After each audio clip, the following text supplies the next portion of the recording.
प्यारे साथियों, मैं हूं सपना मिस और स्वागत करती हूं आपके अपने चैनल फिजिक्स पढ़ना पे। आज का जो हम लोग का क्लास है इसमें हम लोग पढ़ने वाले हैं मेरे बिना तुम प्रभु पाठ का संपूर्ण अर्थ, यानी कि इसमें जितना भी सारा पंक्ति दिया गया है उसको हम लोग बहुत ही ज़्यादा बढ़िया तरीके से समझने वाले हैं। ठीक है, तो आइए बिना देर किए हम लोग इस क्लास को स्टार्ट करते हैं और देखते हैं कि इसमें कैसा कैसा आखिरकार पंक्ति दिया गया है, इसका अर्थ क्या होगा, है ना। तो यहाँ पे देखिए आप लोग का पहला पंक्ति दिया गया है ना। तो अब हम लोग इसको पढ़ेंगे, उसके बाद इसका हम लोग बहुत ही ज़्यादा एकदम बढ़िया तरीके से, एकदम शानदार तरीके से इसका अर्थ जानेंगे। ठीक है, तो देखिए लिखा गया है, जब मेरा अस्तित्व न रहेगा प्रभु तब तुम क्या करोगे, है ना। कहा गया है कि जब मेरा अस्तित्व न रहेगा तब तुम प्रभु क्या करोगे, है ना। जब मैं तुम्हारा जलपात्र टूट कर बिखर जाऊंगा, जब मैं तुम्हारी मदिरा सूख जाऊंगा या स्वादहीन हो जाऊंगा, मैं तुम्हारा वेश हूँ, तुम्हारी वृत्ति हूँ, मुझे खोकर तुम अपना अर्थ खो बैठोगे, है ना। क्या बैठोगे जी? अर्थ खो बैठोगे, है ना। आइए देखिए इसका अर्थ क्या हुआ आखिरकार। तो देखिए यहाँ पे बहुत ही अच्छा भगवान जी का फिगर लाया गया है ना। तो आइए जानते हैं इसका अर्थ। तो देखिए अर्थ में दिया गया है, कवि रेनर मारिया रिल्के जी कहते हैं कि हे प्रभु, जब मैं इस दुनिया, है ना। कौन कहते हैं जी? कवि जी कहते हैं। और आखिरकार कवि जी का क्या नाम है? तो कवि जी का नाम है रेनर मारिया रिल्के जी। और कहते हैं कि हे प्रभु, है ना, हे प्रभु, जब मैं इस दुनिया में नहीं रहूँगा तो तुम्हारा क्या होगा। कहते हैं कि जब मैं नहीं रहूँगा तो आखिरकार तुम्हारा क्या होगा। कल के क्लास में हम बताए ना कि एक भगवान का पहचान उसके भक्तों से होती है। तो वही कवि जी कहे हैं कि अगर मैं नहीं रहूँ तो तुम्हारा क्या होगा भगवान, है ना। आखिरकार तुम क्या करोगे। मैं ही तुम्हारा जलपात्र हूँ जिससे तुम पानी पीते हो। अगर यही टूट गया तो, या जिससे नशा होता है, तो मेरे द्वारा प्राप्त मदिरा सूख जाएगी अथवा बिना स्वाद के हो जाएगी। वास्तव में मैं ही तुम्हारा आवरण हूँ। कवि जी कहते हैं कि हे प्रभु, वास्तव में मैं ही तुम्हारा आवरण हूँ, मेरे बिना तुम्हारा कोई पहचान नहीं है ना। जाहिर सी बात है कि यदि हम किसी भगवान की पूजा करते हैं तो लोग यही कहते हैं कि ये इस भगवान के पुजारी है ना। ठीक है, तो यानी कि एक भगवान का पहचान कैसे हो रहा है जी? तो उसके भक्तों से हो रहा है। और एक शिक्षक की पहचान किससे होती है? तो आप लोग से, है ना, यानी कि विद्यार्थी लोग से होती है। ठीक है, तो वही कवि जी कहे हैं ना कि वास्तव में मैं ही तुम्हारा आवरण हूँ, अगर मैं नहीं रहा तो तुम्हारी महत्ता ही समाप्त हो जाएगी। और कहते हैं कवि जी कि अगर मैं नहीं रहा, इस संसार के लोग नहीं रहे, तो प्रभु तुम्हारी महत्ता समाप्त हो जाएगी, तुमको कोई नहीं पहचानेगा, है ना। यानी कि प्रभु की पहचान किससे हो रही है? तो भक्त से हो रही है, भक्त से। ठीक है ना, और हम लोग भी तो भक्त ही हैं ना, है ना। ऐसा थोड़ी ना है कि हम लोग भगवान जी को नहीं मानते हैं, मानते हैं भैया जी लोग, है ना। और कौन कौन लोग जो ऐसे हैं जो भगवान लोग को मानते हैं और किस भगवान को मानते हैं, है ना। एक बार कमेंट में लिखिएगा, ठीक है, किस भगवान को आप लोग मानते हैं उसको कमेंट में लिखना है ना। वैसे तो हम लोग सारे भगवान को मानते हैं, लेकिन एक अधिक प्रिय भगवान होते हैं, है ना, उनका नाम आप लोग एक बार कमेंट में बताइएगा। ठीक है, देखिए अगला पंक्ति दिया गया है, मेरे बिना तुम गृहहीन निर्वासित होगे, स्वागत विहीन, है ना। मैं तुम्हारी पादुका हूँ, मेरे बिना तुम्हारे चरणों में छाले पड़ जाएंगे, वे भटकेंगे लहूलुहान। ठीक है, वे भटकेंगे जी लहूलुहान होकर, है ना। देखिए कहा गया है, कवि रेनर मारिया रिल्के जी कहते हैं कि हे मेरे प्रभु, हे मेरे प्रिय प्रभु, है ना, मैं नहीं रहा तो तुम गृह विहीन हो जाओगे, है ना। ठीक है, गृह विहीन, है ना, जिसका घर नहीं होता है उसको हम लोग गृह विहीन कहते हैं। ठीक है, तो कहे हैं कवि जी कि हे प्रभु अगर हम न रहें तो आप गृह विहीन हो जाएंगे, है ना।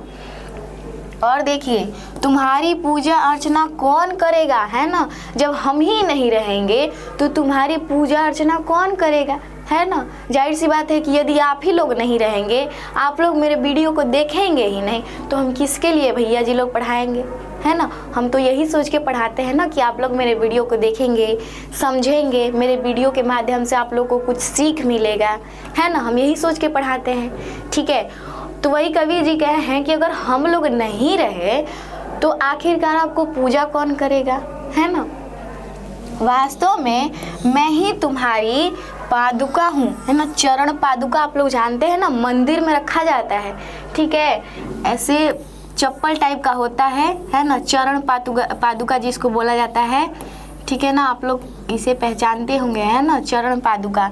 तो वही कहे हैं कवि जी कि मैं तुम्हारा चरण पादुका हूँ, है ना, मैं तुम्हारे पैरों के नीचे रहता हूँ। ऐसा नहीं है कि हम लोग भगवान से ऊपर हैं, ऐसा नहीं कहे हैं कवि जी। कहे हैं कि मैं तुम्हारी चरण पादुका हूँ, मैं तुम्हारे पैरों में रहता हूँ। ठीक है, यदि मैं न रहूं तो तुम्हारे पैरों में छाले पड़ जाएंगे। यदि मैं न रहूं, है ना, चरण पादुका न रहेगा तो भगवान के चरणों में क्या हो जाएगा जी, छाला पड़ जाएगा, है ना। हम लोग अगर चप्पल पहन के नहीं आएंगे तो क्या हो जाता है, छाला पड़ जाता है। ठीक है, आजकल तो लोग फैशन के लिए चप्पल पहन रहे हैं जी, है ना, स्लीपर पहन रहे हैं, सैंडल पहन रहे हैं, हाई हील पहन रहे हैं, है ना, फैशन के लिए। लेकिन कवि जी का यहाँ पे तात्पर्य यह है कि अगर प्रभु आपके चरणों में पादुका न रहे तो आपका जो पैर है वो क्या हो जाएगा, उसमें छाले पड़ जाएंगे, है ना। तुम रास्ते पर भटकते रहोगे, है ना, और तुम्हारे पैर लहूलुहान हो जाएंगे, है ना, छिल जाएंगे, चोट आ जाएगा प्रभु आपको, है ना। ऐसा नहीं है कि कवि जी अपने आप को भगवान से ज़्यादा मतलब बोले हैं, ये नहीं बोले हैं। बोले हैं कि मैं प्रभु आपका पैर का एक पादुका हूँ, है ना, मैं मानता हूँ कि मैं पादुका हूँ, लेकिन अगर यही न रहे तो आपके तो पैर छिल जाएंगे, है ना।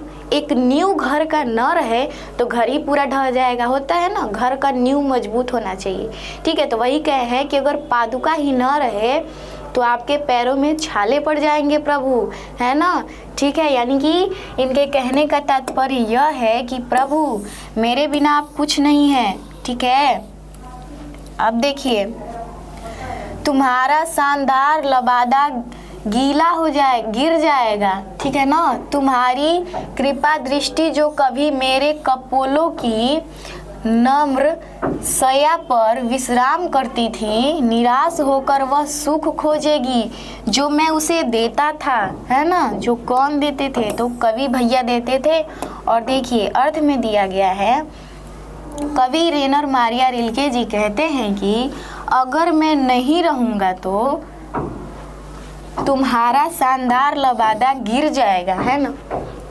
कवि जी कहते हैं कि प्रभु, हे प्रभु, है ना, नाम नहीं लिया गया है प्रभु का, जितने भी प्रभु हैं उनसे कहा गया है कि हे प्रभु अगर मैं न रहूं, है ना, अगर मैं न रहूं इस दुनिया में तो आपका जो शानदार लबादा है ना वो गिर जाएगा। ठीक है, तुम्हारी वह कृपा दृष्टि जो पहले मेरे कपोलों पर प्यार और आराम पाती थी अब निराश हो जाएगी। वह वही सुख ढूंढेगी जो उसे केवल मैं ही दे सकता था, है ना। जो है ना वो वही चीज़ ढूंढेगी, आराम ढूंढेगी जो मैं सिर्फ उसे केवल देता था, वो खोजेगी, है ना।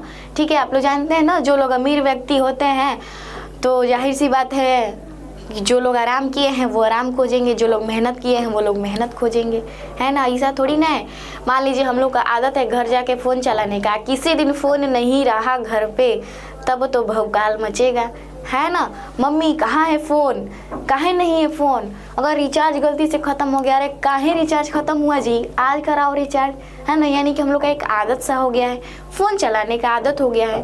तो वही कहे है कि प्रभु वह तुम्हारी जो कृपा दृष्टि है ना, जो पहले मेरे कपोल पर आराम करती थी, जब मैं नहीं रहूँगा तो वो ढूंढेगी जो मैं देता था, है ना।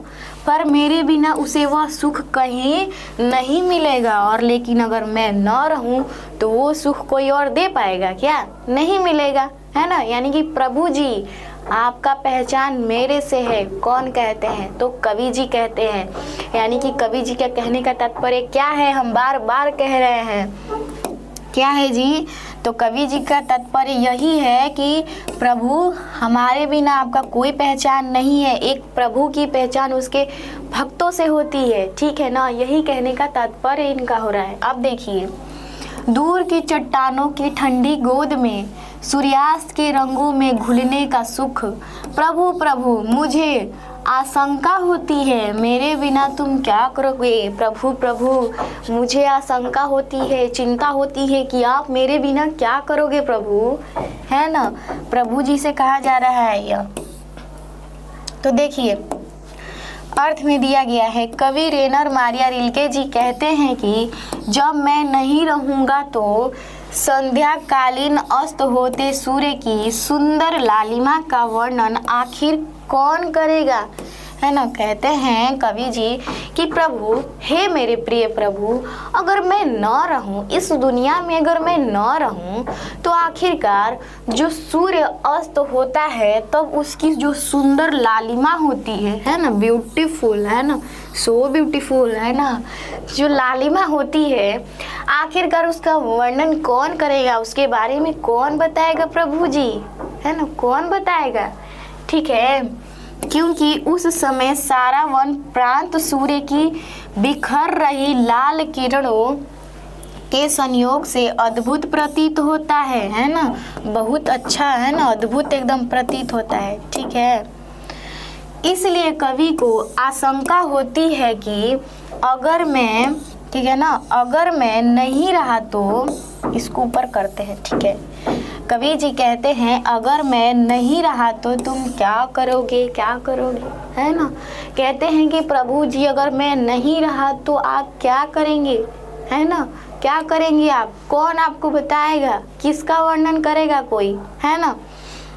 यानी कि अंततः कवि जी का कहने का तात्पर्य क्या होता है, तो यही होता है कि प्रभु जी, प्रभु का पहचान जो है उसके भक्तों से किया जाता है ना। और मेरे हिसाब से एक शिक्षक का पहचान उसके विद्यार्थी लोग से होता है ना। और कवि जी कहते हैं कि यदि एक भक्त ही न रहे तो प्रभु की जो है पूजा कौन करेगा, है ना, पूजा कौन करेगा। ठीक है, उसके चरण पादुका ही नहीं रहे तो उनके पैरों में छाले पड़ जाएंगे, है ना।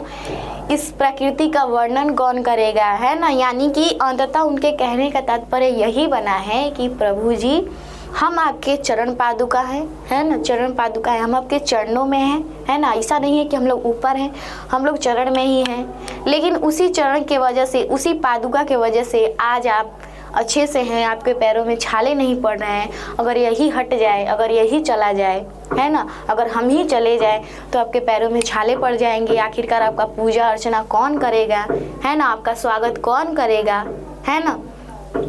उम्मीद कर रही हूँ कि इतना आप लोग को समझ में आया होगा।